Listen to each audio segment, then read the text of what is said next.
बिस्मिल्लाहिर्रहमानिर्रहीम। प्यारे बच्चों, अस्सलामु अलैकुम। उम्मीद है कि आप सब खैरियत से होंगे। मैं हूं आपका मुअल्लिम मोहम्मद उसामा। बच्चों, आज का हमारा बी लिफ्ट है 55, जिसका तसलसल यकीनन आपने कर लिया। और आज का हमारा काम हासिल ताल्लुम, इबारत सुनकर अहम निकात और अज्जा से मुतालिक अपनी मालूमात, मुशाहिदात और ख़यालात बयान कर सके। ठीक है, तो चलते हैं अपने सबक की तरफ। आज हमने क्या करना है, किसी भी पैराग्राफ या कहानी को तवज्जो से सुनना है, इबारत के अहम निकात निकालने, अपने मुशाहिदात और ख्यालात का इजहार करना, सुनी हुई बात को तरतीब के साथ दोबारा बयान करना। अब सबसे पहले एक अच्छे सामे किसे कहते हैं? सुनने वाला। उसकी क्या क्या खूबियां होती है? खामोशी, जब दूसरा बोल रहा हो तो खामोश रहता है, यानी कि ये अच्छे सामे की पहली खूबी ये होती है, वो खामोश रहता है। दूसरी के बोलने वाले की तरफ देखता है, तवज्जो से उसकी बात को सुनता है। तीसरी, अल्फाज के साथ साथ उनके मतलब पर भी गौर करता है। ठीक है। चौथी ये कि अहम अल्फाज को ज़हन नशीन करना या कागज़ पे लिख लेता है। ये अच्छे सामे की खूबियां हैं कि वो खामोश रहता है, तवज्जो से सुनता है, आपने जो है वो दिमाग को क्लास के अंदर जो है जब टीचर सबक उसको पढ़ा रहा होता है उसको तवज्जो से सुनता है, आपकी हाज़री, अपनी ज़हनी हाज़री को यकीनी बनाता है, क्लास के अंदर मौजूद होता है, और उसके बाद रजिस्टर कलम अपने पास रखता है और उसके अहम निकात को ज़हन नशीन या उसको लिख लेता है। ठीक है। अब उसके बाद है अपने ख्यालात, एहसासात और मालूमात, ये किस तरह हमने जो है ना वो बयान करने। सबसे पहले इजहार किसे कहते हैं? ठीक है, पुरएतमाद इजहार, अपनी बात को बगैर किसी डर या झिझक के दूसरों तक पहुंचाना, इसको कहते हैं पुरएतमाद इजहार। ठीक है। उसके बाद इजहार के 3 अहम सतून है, जिस तरह ये पिलर आप कह लें। ठीक है। सबसे पहले मालूमात, जो हकाइक हम जानते हैं, ठीक है, उसको मालूमात। ठीक है। एहसासात, जो हम महसूस करते हैं। तीसरा, ख्यालात, जो हम सोचते हैं। ठीक है।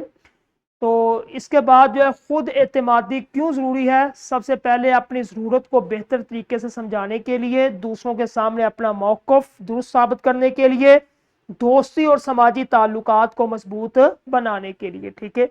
तो इजहार के तरीके क्या है? अल्फाज का चुनाव आपने करना है, सादा और वाज़ेह ज़ुबान के अंदर होना चाहिए, लहजा आपका नरम हो मगर पुर असर आवाज़ के साथ हो। जस्मानी जुबान किसे कहते हैं? एक जुबान आपके मुंह के अंदर है, एक जुबान जस्मानी। जस्मानी, आपको इन्हें आंखों में आंखें डाल के बात करनी है। ठीक है। सीधा खड़े होना, आपका जिस्म, आपकी बॉडी मुकम्मल ये भी बात करती है। ठीक है, जब आप सीधे होते हैं। ख्यालात और मालूमात को कैसे बयान करें? सबसे पहले आपने क्या करना, जिस तरह ये स्लाइड पे नजर आ रहा है, सबसे पहले बुनियादी बात बताएं। दूसरे नंबर पे अगर कोई हकीकत बयान कर रहे हैं तो बताएं कि आपको ये कहाँ से मालूम हुआ। तीसरे नंबर पे आपने बताना है कि मेरा ख्याल ये है कि स्कूल में, जिस तरह ये है सामने, कि मेरा ख्याल है कि हमें स्कूल में ज़्यादा पौधे लगाने चाहिए, क्योंकि ये क्योंकि जो लफ्ज़ आ गया ये आपका अपना ख्याल है। ठीक है। एहसासात का इजहार, इसके अंदर आपने जो पुरएतमाद अंदाज होता है ईमानदारी से कि मैं का इस्तेमाल करना। मसलन, मुझे बुरा लगा जब। गलत अंदाज क्या है कि जज्बात छुपा लेना या इल्जामात लगाना, कि मसलन तुमने बुरा किया, डायरेक्ट आपने उसको बात नहीं करनी, बल्कि मुझे बुरा लगा, इस्लाहन जो है ना, यानी कि इस्लाही तरीके से आपने। उसके बाद है ज़ब्त नफ्स, गुस्से में भी अपनी बात को सुकून से बयान करना ही असल एतमाद है। एतमाद बढ़ाने की ये मश्क आपने करनी है। क्या करना है? सबसे पहले आपने मुताला करना है। ठीक है। अच्छा पढ़ना है, इतना ही ज़्यादा, जितना ज़्यादा पढ़ेंगे उतनी ज़्यादा आपके पास मालूमात होगी। ठीक है। क्लास के अंदर असातिज़ा से सवाल करें, गैर ज़रूरी सवाल नहीं पूछें, जो सवाल मतलब का उसको पूछें। उसके बाद फिर आईने के सामने खड़े होके 2 मिनट उस मौजू पे बोले तो इंशाल्लाह आप में एतमाद हो जाएगा। ठीक है। तो ये सरगर्मी आपने करनी है। अपना कोई मौजू लें, क्लास के अंदर जो असातिज़ा वो एक एक बच्चे को जो है बुलाएं डाइस पे, स्टेज पे, और एक एक बच्चे को काम दें, किसी भी टॉपिक पे, उन्वान पे, मौजू पे बोले 1 मिनट। ठीक है। बच्चे सब खामोश रहेंगे। उसके बाद ये सरगर्मी आपने क्लास में करवानी है। तो आज का हमारा जो काम था वो मुकम्मल हुआ। तदरीसी जांच क्लास में कर लें, उसके बाद ये वर्क बुक का काम घर में करेंगे। तो हमारा काम, आज का लेक्चर जो था वो इख्तिताम जो है को पहुंच चुका है।